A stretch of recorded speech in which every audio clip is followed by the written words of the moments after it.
সবাই যখন মৃত্যুটাকে ভীষণ ভয় পায়, আমি তখন হাসতে হাসতে আল্লাহর কাছে ভীষণ সন্তুষ্টি নিয়ে পৌঁছাতে চাই যে আমি একটা ন্যূনতম ওই জীবনটা লিড করতে পারলাম, যে আমি একটা ইনসাফের হাসি নিয়ে আমি আমার আল্লাহর কাছে পৌঁছাতে চাই।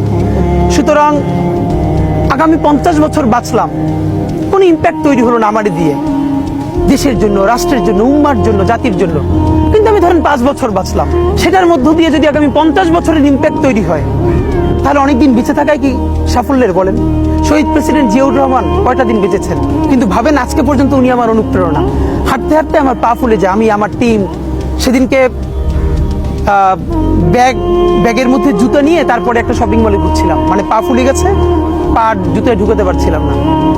তো জিয়াউর রহমানের একটা ওনার গল্প মনে পড়ছিল, যিনি মাইলকে মাইল যখন হাঁটতেন ওনার সাথে স্টাফদের পা ফুলে যেত, কিন্তু ওনার তো আর্মি ট্রেনিং আছে।